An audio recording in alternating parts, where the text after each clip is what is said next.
It's Thursday, February 21st, 2013. I'm Rim. I'm Scott. And this is Geeknights. Tonight on the Geeknights Book Club, it's The Great Gatsby by F. Scott Fitzgerald. Let's do this.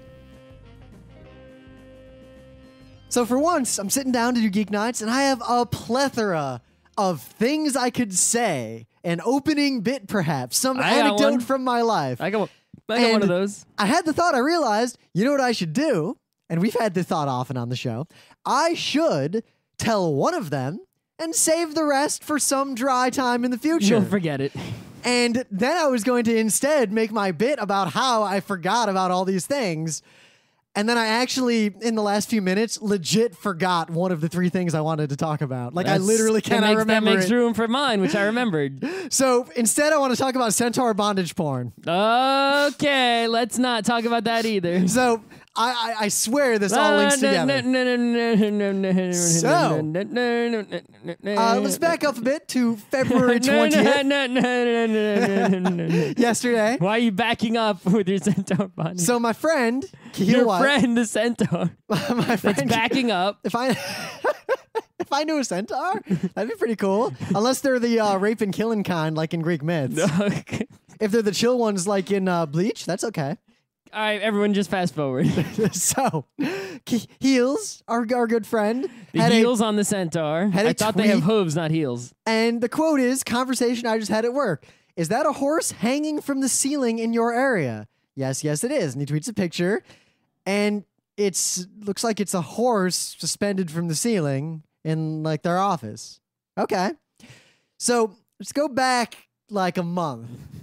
I was unrelatedly, because I had found a little mashup of all the My Little Pony characters as centaurs that was really well drawn. I thought it was funny because Applejack was carrying an XXX What kind jug. of fan shit are you looking at? So Applejack's carrying like this XXX jug and like a NASCAR thing. It was funny. Triple X porn pony, My Little Pony centaurs that are backing up with your friend. I didn't say anything about backing up. Anyway, so I was looking for I wanted to You were find looking for this, we know. a frumpy centaur. Like I needed like the dog head. So the fact that it was centaur My Little Ponies wasn't good enough for you. They had to be frumpy. I had this idea to make a little mashup. Real specific. Like one of those like fantasy reality things. And I wanted I wanted a dog-headed girl, badly drawn equivalent of a centaur. Were spooky ghosts helping you with these internet searches? And in the course of looking for that, I saw what could only be described spooky ghost as a centaur in bondage.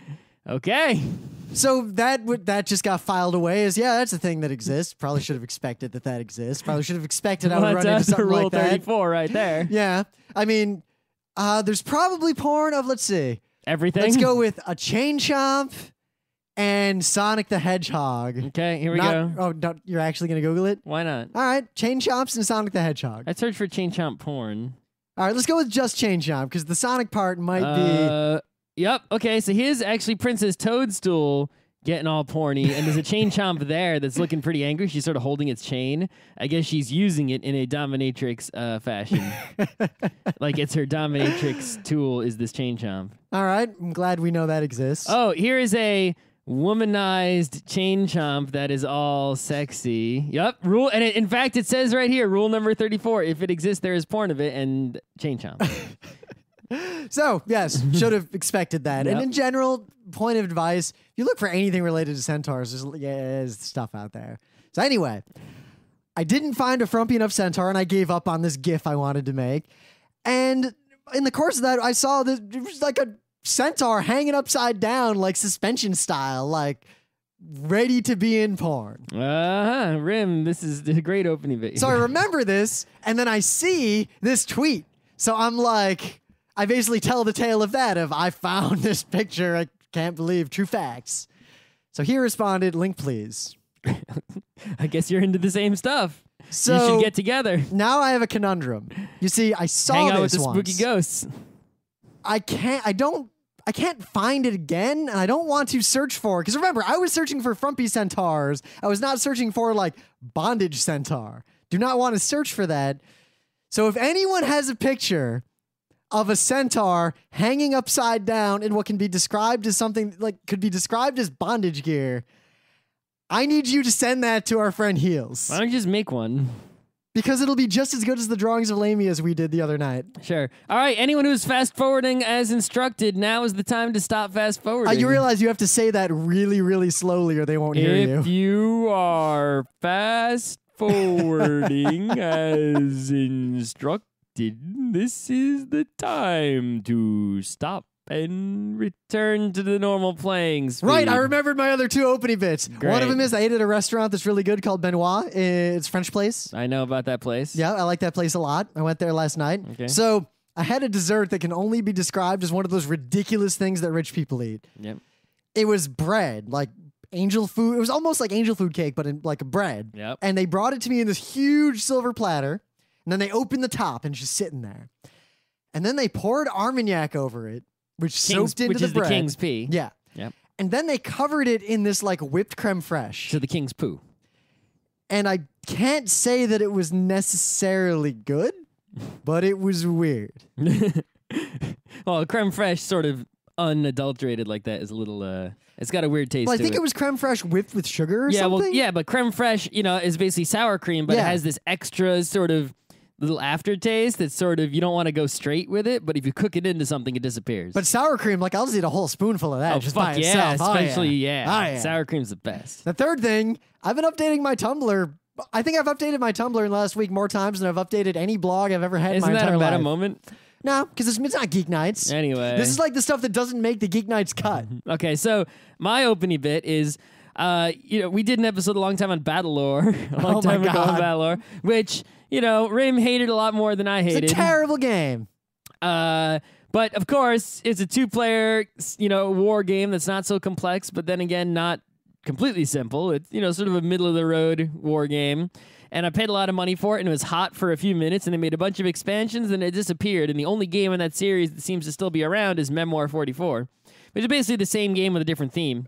However, having read the rules to both, I think Memoir 44 would be fun. I'm thinking about getting a copy of it. It's the same game. Not quite. What's different? The core mechanic is not the problem with Battlelore. The problem with Battlelore is that the magic system and all that stuff they put on We never top used of that the magic mechanic, system. We did. We didn't. Yeah, we played the base game, and the scenarios were so simple it was pointless. We did play 2 games of it with the magic. Mm-hmm. And it was just stupid. I don't remember playing with the magic. I digress. Anyway, so the game was not played even if I wanted to play it. And even if I did want to play it, the setup takes a long time.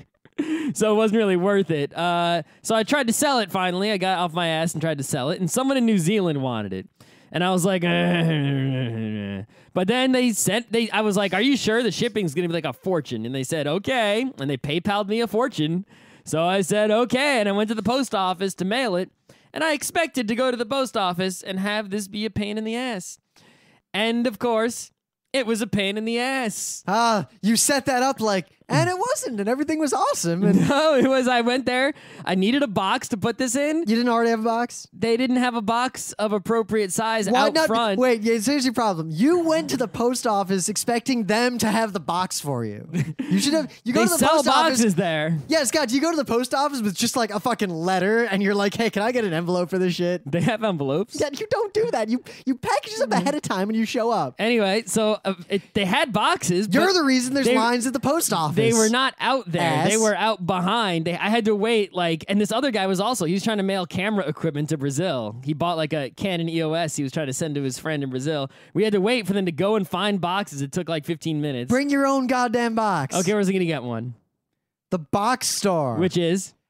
UPS stores have boxes. If I go to UPS, they're going to want me to mail my Staples. shit from UPS. No, they won't. You can just buy boxes. There's Staples has boxes. Office Depot Where has is he going to boxes. go to a Staples? Anyway. There's one next to my office. That's far away from my office. Well, there's probably one near your office too. There's one here in Queens. Anyway, then, right, I had to fill out these forms.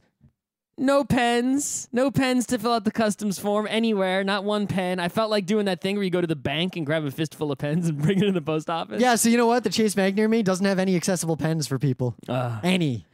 Then they make you buy some tape because they don't just give you tape. And then I got to have 4 friends to play the DS game. Exactly. And then had to wait in this incredible line that was ridiculously long. Yeah, Scott, you know what? You know what? If you already have it boxed, there's machines. No, the machine was out of order. If that machine's out of order, and I was making whatever I'm attempting to mail doesn't get mailed. And I was mailing internationally. And when I finally got up to the counter, the person really had a hard time figuring out what to type into the computer to make this thing send and such. And I was like, this is all you do all day. It's like there's 10 people here now who are sending international things.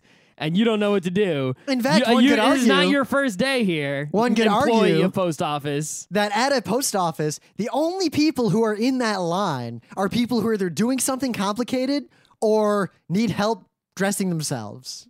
One of the two. There is no person in that line with an easy transaction. I was just sending a standard international package. Yeah, that's already crazy. Which cost, guess how much it cost to send the package to? So is it just Battlelore? Were there any expansions or anything? Battlelore with the Epic board in a box. I didn't even put peanuts and shit in there. I was just like, fuck I'm it. assuming you said customs, it's a gift? Yep.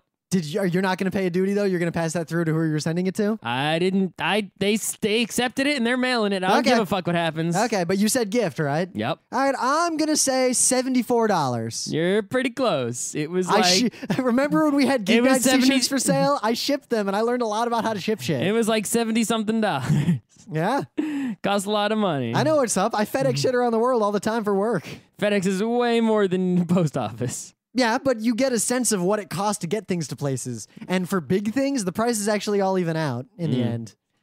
But yeah, there are international flat rate boxes, and Battlelore meets the weight requirement, but they don't have a flat rate international box that Battlelore will fit in. Yeah, the point of the flat rate box is that you can only fit so much into it. But if the board game, I could probably fit fucking Puerto Rico in one of those motherfuckers. Fit just a bunch of polonium in there, just fill it up. Well, that would exceed the weight limit. There's a weight limit and a size limit. The size limit is the box, and the weight limit is a number.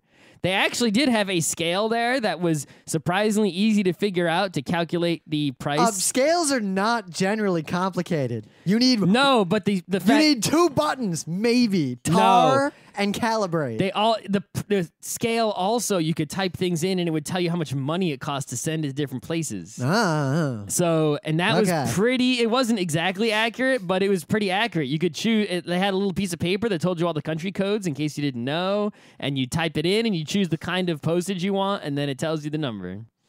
You know, this is an aside. When it comes, there's country codes for phone numbers too, right? Yep. In my experience, people in the entire rest of the world know that country codes exist. Most people in the U.S. have no idea that's a country thing. code is one. No, they don't realize that's a country code. They think Alexander Graham Bell was an American, therefore America is number one. They think either that the one is just something you type when you dial long distance. Nope. Because they don't realize long distance isn't a thing anymore. Nope. But that's it. They have no idea why that one is there. Phone numbers are they're the way DNS is supposed to be. Com dot right? Country dot kind of low area code. Well, you saw that XKCD. Nowadays it's country dot where you lived in the year 2005. Exactly. But it's it's DNS com dot whatever dot com dot right. Yeah. It goes from, but the thing is, addresses go from most specific to least specific. So maybe we should Scott Rubin, no, USA, as opposed to USA, no, Scott Rubin. You know what I'm gonna say? You know what my phone number is? Really, rim@frontrowcrew.com. Because if you're gonna call me, what the fuck? I mean, seriously, what are you gonna send me a fax? What year is it? Are you gonna send the Pony Express or I guess the Centaur Express? If I go to an old school fax machine and I fax to your Google Voice number, will it show up as a PDF or something in your Google Voice? Fuck if I know. What the fuck is a fax? We should try it. The last time I faxed something was in 2006. I faxed one thing. Sometimes I will use. Nope. I faxed a purchase order in like 2008. A few years ago, work. I basically I didn't actually send a fax. I used sort of a fake fax workaround as a way to scan from a copy machine. I thought you were going to say scam. No, scan from a fax machine, from a copier, which then sent an email to a fax number, which then went through a fax system and ended up in my work email box as a PDF. So it's sort of like I sent myself a fax, but really I just scanned from a copy machine and it turned it into a PDF in my Outlook. So yeah, that's all I got. All right.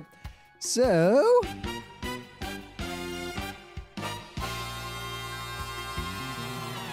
At any rate, it's time for Things of the Day. I've been looking around the internet looking for the best anime music videos. If you're not an anime fan, you don't care about that stuff. And you're pretty much just picking the ones that we already knew from back in the day, and you're reliving the nostalgia. Actually, you haven't seen any good ones since we left college. Actually, I've added a good portion of ones that I've seen in the last week that are relatively new. Since you started looking. Yeah, since I started looking. So you got a big gap between, say, 05 and 012. Actually, one of the ones I found that was good was a contest winner from like 08. But anyway, I do this in this episode because, guys, it's Geeknights. The whole point is to get the anime geeks into the video games, the video game geeks into the neckbeards, and cross-pollinate. This anime music video is to a show called Panty and Stocking. Just watch the video. Imagine a dirty adult Powerpuff Girls, and this video just makes the show look probably more awesome than it is, but it's video more is of a awesome. dirty adult Powerpuff Girls gatekeepers, really. Yeah, but I didn't think anyone listening to this show would know what Gatekeepers is. No one probably does. Dude, anime fans don't know that show. Get open. That was the biggest show for like a month and a half. It was a big show for 3 weeks because it was the first digisub that you could just download from that one website. Yep. Anime Keep or AnimeFactory.net. Meanwhile, the first big digisub before that was the Escaflowne movie. Those are pretty much the first two digital fan subs that were like Scott and I almost got kicked out of the MPEG-4s. RIT Anime Club because we told people they could go download the Escaflowne movie. I don't remember that. You don't remember that? No. Ask Scott Johnson about that. They saw we had that DVD and they talked about kicking all of us out of the club. Okay. They had an e-board meeting about it. Okay. That was with Tape Nazi. I didn't want to say his full name on the show, but I almost did. So Okay. the first Tape Nazi, the original Tape Nazi. I don't know how it's any different from the fan subs they had already. Because it was digital, and that's how anime types are.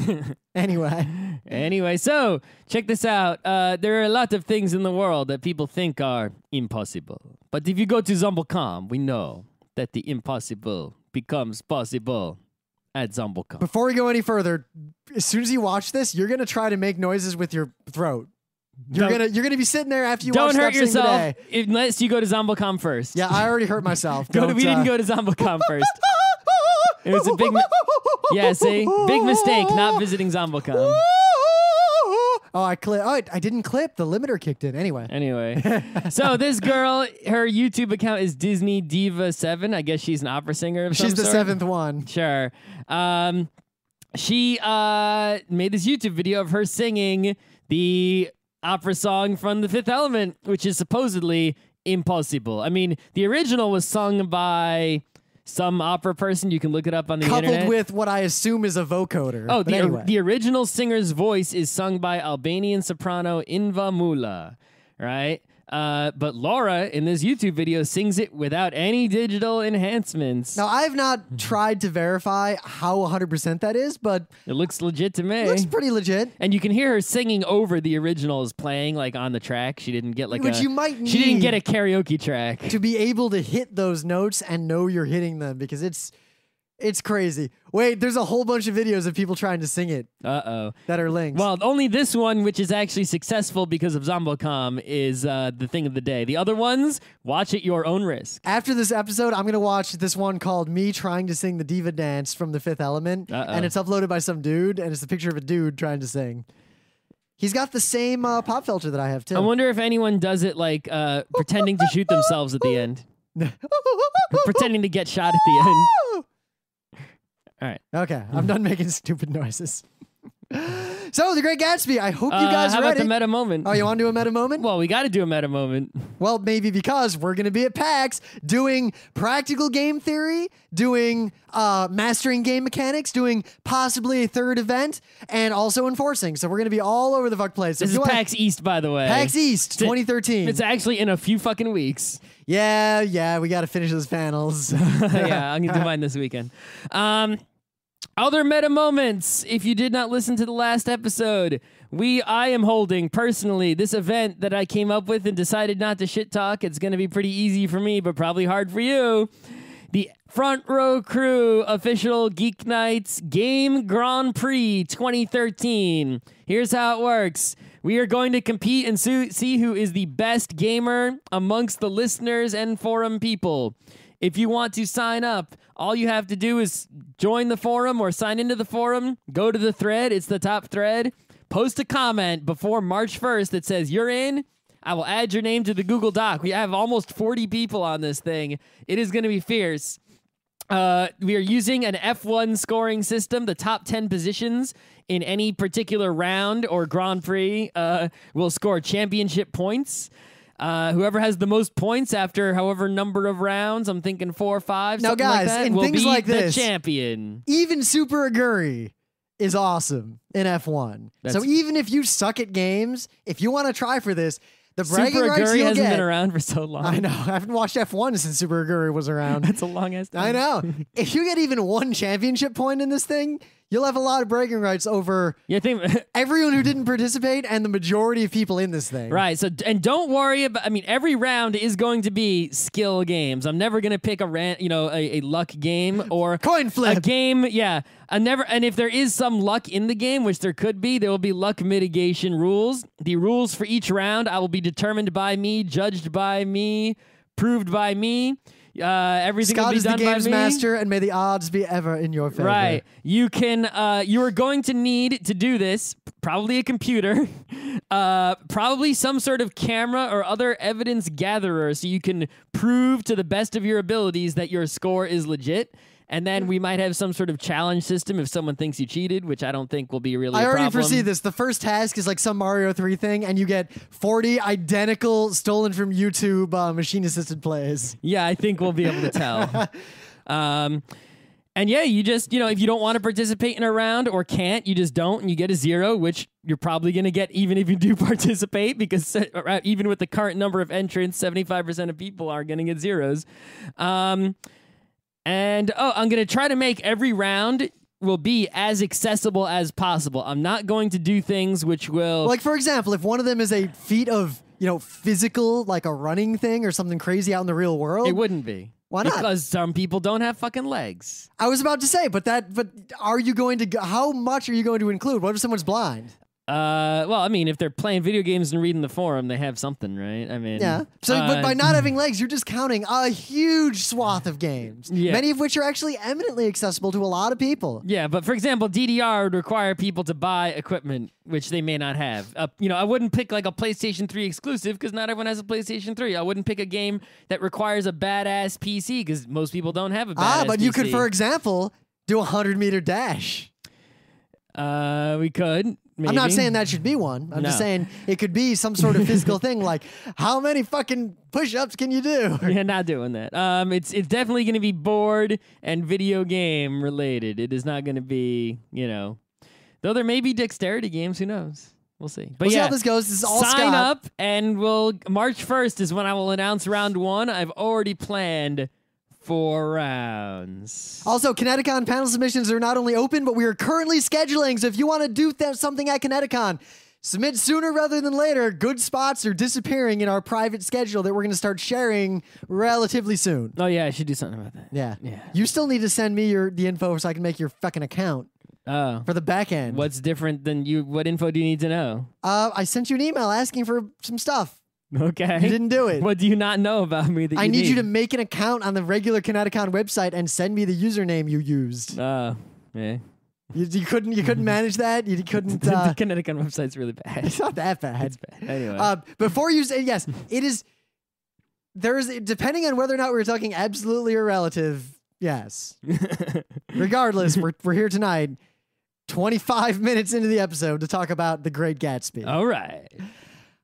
The best thing about this book, this is the Geeknights Book Club 1. We're not going to summarize the plot. We assume you've already read it. We're just talking about it as though we're a bunch of friends. We've all read it. Way to repeat this every time. Because people don't seem to get it, especially you, who insist on summarizing the entire plot of the book. Only to piss you off. The best part about this book is that cover from the first edition. That art is one of my favorite. That art is so famous. That art is such a famous and iconic. I even see that if you go to a Barnes and Noble, they got that shit on the wall. I kind of want to get a nice poster of this and stick it up. That is trivial to do because it's so famous. I know. It's just the thing is, it's not just that it's great art. It actually really well encapsulates kind of the feel of the book and the feel of the era the book was written in and about.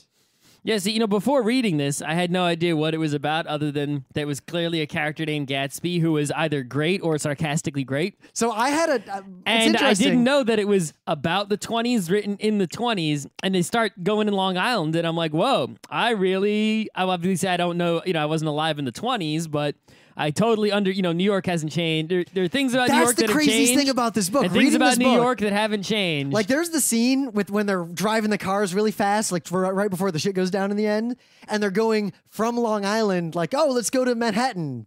So they're driving into the city, and they like drive through Astoria, and then they stop their cars to talk to each other. Right. Like, under the train. You know where the mechanic is with the sign with the glasses? Oh my God. That's all the mechanic shops out behind Shea State, City Field, over there. But the fact I know exactly where that is. It was startling almost to read a book like this, not really knowing what to expect, because I didn't know a lot about the book. Yeah, 90 years ago, the geography was pretty similar. But not just the geography, but the culture of like commuters and what different neighborhoods are like in some senses, though in other senses they changed a lot. But like going to Grand Central, the scenes written about going getting to the around hotel New York, that's still there. Yeah, not only is that hotel is still there, I but bike past the hotel all the time in the summer. That scene could happen today, and it would be the exact same scene, except everyone has a cell phone. Yeah, pretty much. Yeah. So, but they were using regular telephones all the time. They were, but at the same time, I think as a result, I think this book resonated with me a lot more having read it now than it would have had I read it as a kid, because I was a Michigander. I'd never been to New York City, let alone New York State, until I was like 16 or 17. Yep. So I had no idea, other than from watching Seinfeld, what New York was like. Yeah, being a New York person, really, this book was like, whoa, I know exactly what's going on here. And people here are still kind of like that. Yeah. Like, this book is pretty relevant. People are kind of like that. What bothers me shitty people about shitty. This episode is that this is, whether or not you like the characters, whether You're or not not supposed to like any of them. None of them are likable. I kind of like Gatsby. I kind of like the main guy a little bit. I like the main guy because aspects of the main guy. I like the but main not guy other a lot. aspects. What aspect of the main guy don't you like? Because what I see about him, why I liked him, is that he was in a way kind of like us. He's like he moves here and he's like working financially. He's basically doing the kind of work that I would do. Yeah, I like that he was he's a reasonable, not crazy, not stupid person. He's right? from a rich family, but he's trying to just go on his own right. and get a job. And he has the admirable, his main thing is his admirable ability to, forgive and put up with people. But what I don't like about him is it's like, all right, dude, you have basically no balls. You're just sort of like. So in the same time where he's putting up with people, he also just takes all shit from people and just says, eh. See, but that was already covered. He's a shit because he disposal. makes a point pretty early on in the book where he starts talking about that crazy party you went to, the first one. Yep. Where all this other stuff is going on in his life, and that the events of this book are a tiny percentage of what's actually going on. Yep. And how most of his day is spent doing his bond selling and going to dinner, cooking things, just going, whatever. But he makes the point that this book is just about that crazy bullshit. Yep. So I wouldn't really say he doesn't have balls and these people are putting upon him so much. It's more that he's living his normal life. It's like if we're living our normal lives, and then once every week or so, we end up at a party with just crazy people with crazy drama. And he's kind of just watching it like, wow. So it's just a story of his once a week crazy parties. Yeah, like he didn't handle a hot tennis girl very well. I like her a lot, actually. She's pretty cool. Because she's cool in the literal, not the literal sense, but in the sense of cool. She is calculated, sophisticated, calm, nonplussed about everything. She's cool good in at a tennis sense and probably way hot. That word is not tennis used. Girls are way hot. Yeah. Well, she's described as being incredibly attractive, and the way she dresses. Tennis skirts. Way hot. When she's wearing those riding boots, that is ace. Also ace. Yeah. Yeah. She is. If anything, the only problem with her is that she's too cool for school. And in fact, our main character really couldn't deal with her. And I like how she's so matter of fact. She's like, actually, I could have done a thing with you, but you didn't really follow up. So yeah, see ya. That's the problem with him. Yeah, but whatever. This was a tiny part of his life. At least he made out with her. Yeah. But this is a simple story about a bunch of shitty people doing their shitty thing and a few cool-headed people just kind of watching the train wreck. Right. Well, I mean, what the story, Or car wreck in this case. Obviously, as with any great, work, right, there are many messages, but the core number one message. I'm curious what you think the number one message is. Right. It's the East Egg and the West Egg, and it is comparing the old money and the new money. The old money of the East Egg and the new money of the West Egg. You have, Tom and what's her face, right, are the old money. And on the one hand, the old money, it's like, did they really earn their money? Oh, they kind of inherited it, right? But they sort of, act, at least outwardly, respectably, right? They sort of have all these airs and ways about them and, things they do, right? Yep. And well, they have a veneer over the, Exactly. in reality, they have the same crazy childish drama that normal people have, Right. but they put it all, they cast it in this completely different light. In their personal lives, they're sort of shitty and evil, right? Not evil, just shitty. Well, yeah, I mean, not super evil, like Hitler evil, but, not exactly nice, right? Well, she's cheating on him. Yeah, he cheated on her. The dude is mad racist, but he wasn't, right? So yeah, but he was racist in that really derpy way. Right. But then on the other hand, you have the Gatsby new monies, right? These people who, how did they earn their money? Crime and stealing and not good things, but it was relatively cool crime. I mean, fixing World Series and bootlegging. Yeah, of course, right. Yeah. Yeah, he earned his money illegitimately, right? But in terms of his ideals and, the way he conducted himself in his personal life was actually, kind of a good stand-up person. It's if I had to say anything about Gatsby, it's that he was incredibly naive and entirely too genuine. Yeah, it sort of, in fact, mirrors, you're going to love this, Sanctuary, right? You have these people, it's like, these two young good guys, these new monies, right? And, they want to come and fix the government and make the world better and create a sanctuary, and they're all idealistic and young and spirited. But how did they get there? Yakuza criming.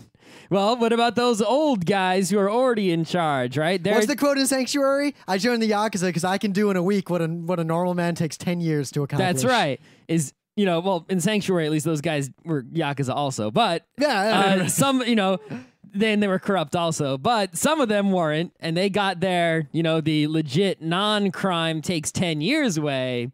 But of course, they were up to no good. Their ideals were not right. Oh, here's a random aside. Apparently, Ernest Hemingway hated the cover of The Great Gatsby. Ernest Hemingway hated it? Yeah. Okay. Who cares what he thinks? Said when Fitzgerald lent him a copy of The Great Gatsby that he read, he immediately disliked the cover, and Scott told him not to be put off by it, and that it had to do with a billboard along the highway in Long Island. And it had to do with a billboard along the highway in Long Island. But Gatsby he was too naive and genuine that he held on to this pure image of the past. I'm not going to allude to all the Utena stuff I would reference because no one listening to this episode will get that. But same thing. We just talked about that. But again, he carried that naive sort of innocence, like he's doing all these things to make right and get with that girl. And he has this sort of fairy tale idea that if he just gets noticed by her, she's going to leave her husband and get back with him and everything's going to be awesome because her husband's a putz. How many nice guys do you know who think that exact same thing? If I'm just around, she's going to ditch that biker asshole and date me in the end. And she wanted to have an affair with him because I think she probably had designs on our main character. If that wasn't obvious to all of you. Were they cousins though? Yeah, but the way she interacted with him was creepy. And it was a cousin that she didn't see often until then. And read it again. She flirts with him, and it's kind of creepy, actually. It is pretty creepy. Yeah, but so she probably would, like, seeing Gatsby again, she was all about having an affair. But then when he was like, come run away with me, for real, let's do this, she refused to do it. She refused to back away completely, and she basically just became a passive character and stood there doing nothing until catastrophe happened. Yep. The other thing is I can really relate to this sort of, old money, new money, East Egg, West Egg contrast that is the core of this book, because it's something I see, you know, in everyday life, not just in New York, but just sort of everywhere, right? It's If like, anything, it's getting worse. Look at like, you know, in terms of, you know, internet generation versus not, you know, in terms of thinking on different issues like copyright. It's like old people think this, young people think that, you know, and it's just, that's just, you know, young people like the rap music and old people say the rap music is the devil. And it's all that kind of stuff that we see everywhere in our lives every day. And this book really sort of shows it to you. But it also really hits that aspect of the main character is about our age. Like he's actually... He's pretty similar to us. Yeah, he's similar to us, and especially because the book pointedly avoids the details of his personal life and just shows him interacting with these people, I find that I actually identify with him to a surprising degree because I picture myself in his situations reacting in many ways similarly. Not in all ways, because I am much more willing to interject in someone's bullshit. Yes, you are, but at the other hand, how many you times... are also the guy who will smile and chuckle and pretend to be paying attention to what some creepy fanboy is saying. Exactly. Right? Which is what this guy will do, which I do not do. But in a way, that's how I also identify with Gatsby, because I liked Gatsby, but then when I realized that he was really just a naive man-child, I liked him a lot less. But if his internal like drive had matched the surface, he would have been the most awesome dude ever. Well, that's why the title of The Great Gatsby is, you know, such, you know, this title, right? It's like on the one hand, you see The Great Gatsby, and in many ways, he was great in many, many ways. But in many ways, he was not great, which makes it like, oh, The Great Gatsby. Derp. Yep. Well, he was great, except no one went to his funeral because no one even knew who he was. They just showed up at his house. Exactly. I mean, at least if I have a party, I know every single person at that party, mostly. Yeah, I mean, I hate it when, you know, like you'll go to like weddings and it's like the people who are getting married don't even know all the people there because like their parents invited somebody, and it's like, I will never have that shit ever in my life again. It's like, if it is a party for me, I will know every single person there. Though, the little touch that the owl-looking guy's the best guy in the whole book. Actually liked Gatsby and was actually missed the funeral, like he wanted to go and he just had something come up for real. The fact that he actually missed Gatsby and actually cared about him, I thought that was a really nice touch because I remember that character the whole book. That was my favorite guy. I like the beginning. F. Scott Fitzgerald, guys, is one of the better authors in English ever.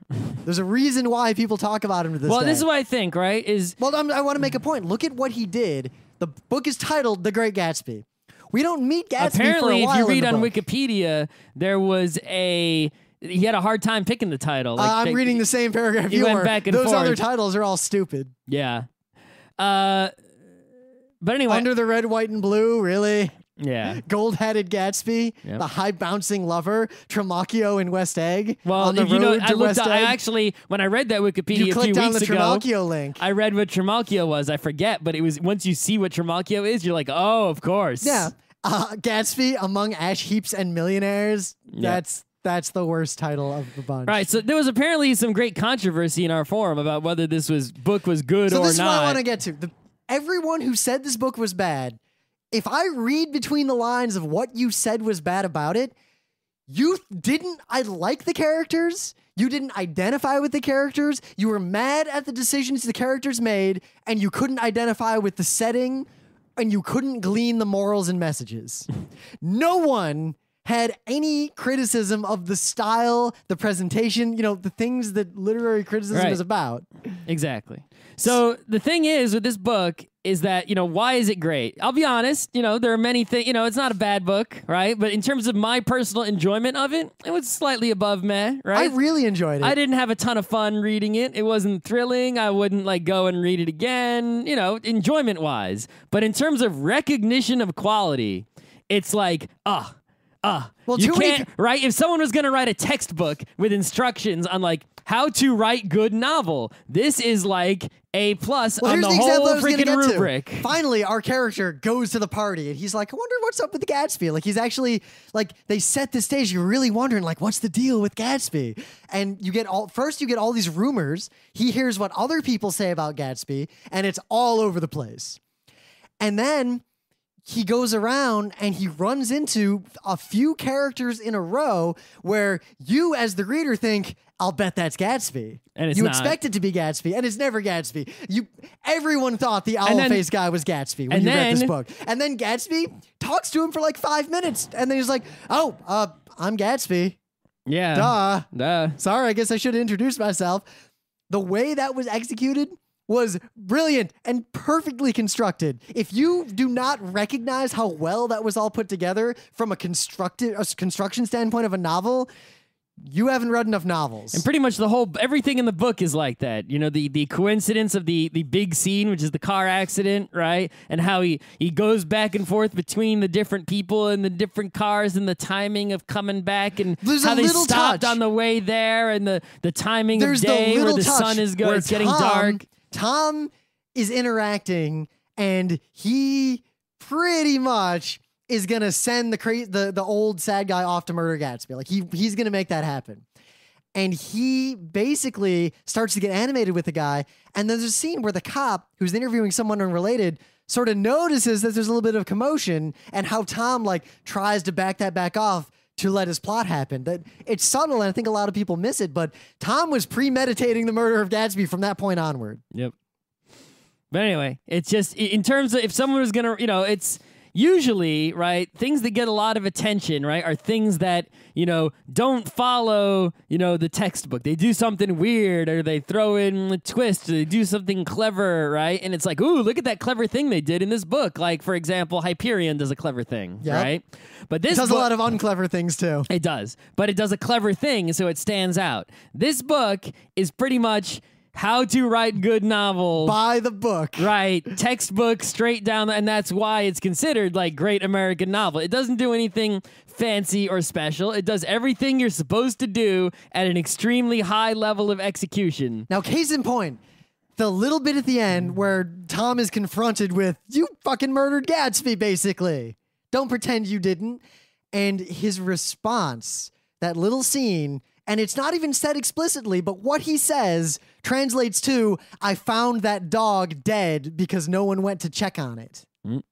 The little subtle bits like that, and how that counterbalances the fact that Gatsby was murdered and someone else died, and yet the fact that the main character knows that Gatsby didn't even do it, that it was Daisy's fault. It's all so delicately interwoven and brilliant for such a short little book. It's just perfectly constructed. It's like a symphony that's just written by the book. It's a perfect symphony. You have no complaint about it, except perhaps that it's not avant-garde. Yep. But in a way, right, that can actually come out kind of boring. Is that you did something so plainly. Like imagine in the same way that Citizen Kane seems really boring to most people. Imagine if you had a basketball game and you won by a zillion points because you played so well, but all you did was just take shots and make layups. No fancy dunks, no fancy trick plays or behind the back passes. Just take it to the hole, layup every time. The most boring football game is run, pass, run, march up the field, touchdown. Exactly. Run, pass, run, march up the field, touchdown. No Hail Marys, no onside kicks. You want to see the onside kick, the 2-point conversion. Right. But there's nothing fancy going on here. It's straightforward, but it scores a zillion points and runs up the score, and the opponent's got nothing. But meanwhile, our listeners had none of this umbrage with the King Killer Chronicle, Kavoth, sexy romps through the world. That's the XFL. You're going to tell me that you prefer the XFL because it's so exciting? No. It's because, I keep bringing this argument up. It's the same thing we've been discussing since the beginning of internet and, time, really, is that most people, they have a piece of entertainment media. They have a feeling, a reaction to it, as all people do. If that feeling is positive, they rate it as good and they like it or their favorite or whatever. And if they get a bad feeling from it personally, they say, that's not to my taste. I don't like it. It's bad. And that's the limit of their critique abilities. I think it's more subtle than that. I think it's more specific. I think there's a very, very specific problem that I see among, not to stereotype, but younger people who happen to be our listeners or are nerdy like this. you don't identify with a character or a setting, and therefore you somehow translate that into saying the work is bad. I don't identify That's with what a I'm lot saying is they had a negative feeling towards it. And like I said, my feelings toward it weren't extremely positive. They're only slightly positive. I cannot identify with a Camion in The Prince of Nothing. I'm not a fat old sad wizard. But I can still recognize the work as, look at this craftsmanship. It's a miracle. Hunger Games, it's a pretty good book, like, all things considered. But you know what? I don't identify with Katniss, a teenage girl with teenage girl thoughts. But when you tell me it's a bad book because you can't identify with a teenage girl because you're a 30-year-old dude, that's not a criticism of the work. That's a criticism of you as a person who would enjoy that work. Yeah. It's like, yeah, it's not for you, but you should still be able to recognize whether it's good or bad, regardless of whether or not it's for you or not. I mean, friggin' C-Spot Run isn't for me, but I can tell whether it's a good kid's book or not by reading it and checking it out. I mean, I can go to the museum and I can look at a statue and I can, I don't know that much about sculpture, but I know a little. And I can tell, oh, look at how well this was crafted. This was made by a freaking Greek dude centuries ago with a chisel and a hammer. And holy shit, it looks like a fucking real person. That is fucking unbelievable. Would I want to put it in my house? No, I don't really like it. But I can recognize basically the miracle of craftsmanship. And that is what this book is. Remember when the main character goes home to hang out with his family for a little bit? That whole description of like the train ride and every description of everything is off the chart. It's just, and I think the reason this book has endured so well and is remembered separately and above other works that describe a similar time and a similar place or have similar motifs or similar sort of morals and themes is that this one in particular really spoke to this sort of generation of 25 to 35-year-olds from major cities or who have lived in major cities. Mm-hmm. It also really spoke to a generation coming out of World War I. And I think that just kind of cemented it in American culture, but also the fact that it really is timeless. I mean, I live in the place where this book supposedly takes place, like parts of it. I mean, Long Island's not too far away. They drove right through where Scott and I live. And it's still like that here. Like I can see those places and I can see people who are just like these characters making the same mistakes. People commuting on the Long Island Railroad from, Great Neck or whatever. And yeah.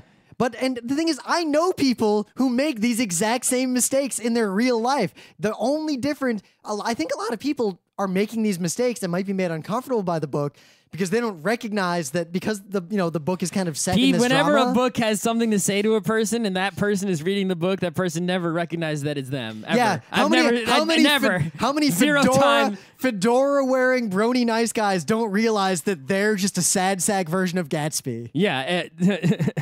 I mean, literally, you are a sad sack version of Gatsby if you're that fedora nice guy. Because Gatsby is the fedora nice guy. The fedora is his mansion, his affectations. The nice guy is just his weird, unrealistic expectations about this girl and her relationship with him and her relationship with the people around her. She's dating that biker asshole. Yep. And that biker asshole's racism is... There are people like that today who are exactly the same kind of racist. Like, that has not changed. Nope. I know people like that. You want to hear a funny racist story from today? Uh-oh. It was one of those guys outside my work. He's trying to, give CDs out, right? Yeah, the typical. Right? And he himself is a black person, right? And he's obviously trying to get tourists to trap them and give him money in exchange for his bad rap CD that he made. And he calls out to this one tourist and he's like, "Hey man, where are you from?" And the guy was a tourist, so he couldn't resist, and he said Norway. So the guy says, "They got Negroes in Norway?" That's the end of the story. Wow. Yeah. That's great. Yep. There's people like that. Yep. So, I don't know, well, I mean, not to get into a deep literary analysis of the themes in this maybe book. I could summarize the plot for you. But, I don't know, the book really spoke to me. I think it really speaks to, people in their late 20s, early 30s who have gone beyond the point where they can do anything to having to pick something and actually do it. Mm-hmm. And there's a little bit of ennui there. I don't think we're at the point of... It's not that a lot of people say this is the book about like the American dream collapsing in that era. Oh, but there's clearly the ennui of like, hey, we should probably hang out and do something. What do you want to do? I don't know. Let's go to the hotel and get drunk. All right, maybe we should put on some music and dance. All right. It's Yeah, like, why did they no go one to- really knows what the fuck to do, and Why they did didn't they go have to- why did they go to that internets hotel? or board games or anything. But we do the same thing today. It's like, hey, let's go to Manhattan and we should go to Manhattan and do something. Okay, what should we do?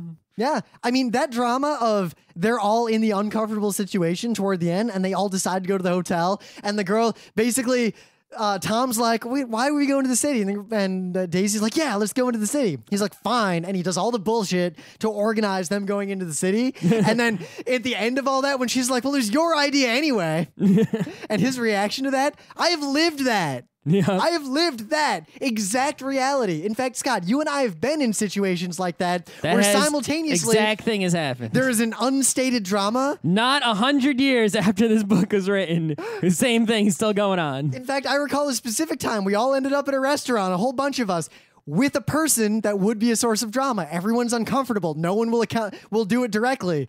One of our friends, Gatsby. And we lived through everything but the death, including the drive home, the separate cars, who goes in what car, the two people who aren't dating. Oh my God. I won't name names on the show because some of these people might listen, but we know two people who each were dating other people who ended up with each other later, who had that situation of they rode in the car together home from the thing. This book is 100 years after the book. It's exactly what happens in American relationships today. Yep. So if you can't identify with this book, read it again when you turn 29. And if you still can't identify with Move it, to a city and move stop to New being York. a provincial stick liver. I defy anyone to live in a major city like New York, hit the age of 35, and not be able to identify with this book. And If not be you can't be a shut-in either. Shut-in won't understand it. it's hard to You move have to to New have York. some social life to understand. It is hard to move to New York and still be a shut-in. There are shut-ins here. They get delivery for everything. But then you have to be independently wealthy or have a sugar daddy. Bodega delivery. In which case, but you still have to be able to afford rent. Telecommute living. But then you're not living in the city. No, they telecommute and they live in the city. Where do they live in the city then? In some shitty apartment. Yeah, some shitty apartment, probably far enough away to where they're not going to be interacting with all this. Yeah, they're not taking Long Island taking the train. It is a rare person who is going to be able to live in a city, be 35, and not realize how directly relevant everything that happens in this book is to real life. Mm-hmm. Yep.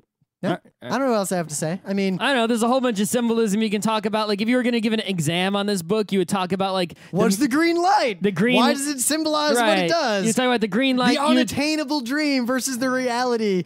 His desire for her was only pure when she was on an unattainable thing in the distance. The reality actually destroyed the dream. Or you could talk about the eyeglasses on the billboard across from the mechanic shop being like the eyes of God and watching Scott, everybody. If we wrote The Great Gatsby today... And how the owl-eyed guy matches with the owl-eyed doctor optician Scott, if poster. we wrote this book today, you know what those eyes are?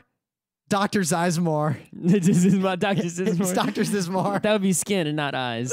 But it'd be the same. That is the thing I would use if I was writing The Great Gatsby today as something that if you live in New York, it's like, yeah, you like everyone Yeah, but knows. I think that this is a made-up optician and Exactly. not a real one. But you need that kind of detail, because when I read this book and he described that, I can picture a thing like that because there are things like that. People who live here know those things. Mm-hmm. The thing doesn't actually need to exist. The idea of that kind of thing needs to exist. But I mean, I can totally get that feel of, the feeling a billboard sort of watching, even if it doesn't have eyes. At work, I'm in Times Square, I'm on the 7th floor, there's freaking billboards right outside the window, and it's like, when you sit near one of those windows, it's like, friggin' whatever's out there is like upon you all the time, So it's like, I bet this mechanic looking out his window was a lot like me looking out the window at work when my desk was in the other position, seeing that billboard sort of imposing on your space all the time, you're sort of watching him and the way he treated his, wife, I guess technically wife, right? And all the things that went on there. And anyone who came across, but yeah. All right. Do you have anything else to say about this book? No, so what's the next book? What is the next book? So, here we go. Usually, and recently, I had a policy of pick a book that I own that is on my shelf that I have not read so that I can read it and get it and eventually have read all the books that are already on my shelf and not buy any new books made of paper. So did you do just that? I was about to do just that. And then... I had selected a book from the shelf that I had not read yet, but I discovered the existence of a previously unknown to me book that is such a I Geeknights... swear to God, if you say some book that everyone's read. No. That is such a Geeknights book. There could not be a more Geeknights Scott Rubin book. I've only started reading it. I'm like in the second, very early on. My Kindle's only less than 20% so far. Prince of Nothing. No. It might even be more Geeknights than Prince of Nothing. Huh. I haven't finished it. I don't know yet. But you're going to... okay, so anyway, I was told of a series of books by our friend Alex. Do you know this yet? We mentioned it maybe the last book club a little bit, or maybe in a recent episode. Yeah, but I forget. There is a series of books written by a person named Ian M. Banks about a thing called The Culture, which is apparently, I don't know too much about it because I'm only partially through one book. That is some sort of far futuristic utopia of awesomeness and high technology. That is exactly the kind of place we would want to live to be awesome for us. And the second book in this series, we're skipping over the first book, which is called Phlebas Consider. I forget what it's called, something like that. The second book in this series, which I've been told you can read without having read the first one, is called Player of Games. And it is about a guy who is pretty much the best game player there is in this utopian society.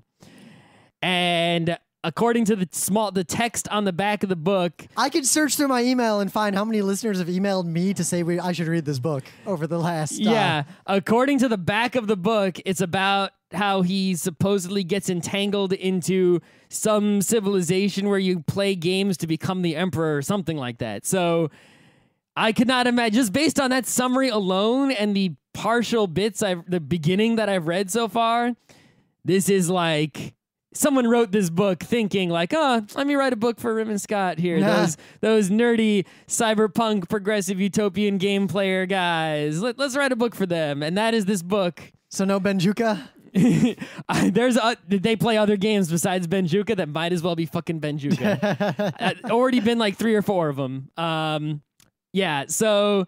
That is the book club book. It is Player of Games by Ian M. Banks. You can just get it almost anywhere. It is the second book in the Culture series. So if you want Emily's very excited about this book. If you want to read it, you can read the first Culture series book if you want. I'm probably going to go back and read that too. Because I can't, because the only thing I can tell you so far is that not having read the first book in the Culture series, I'm not sure how much I'm supposed to know about the culture.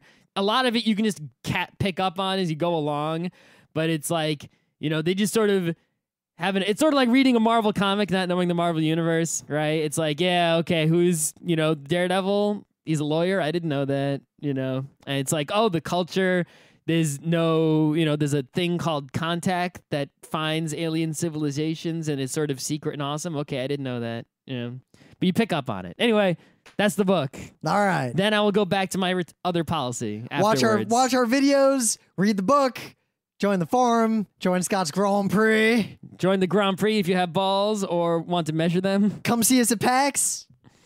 That's it.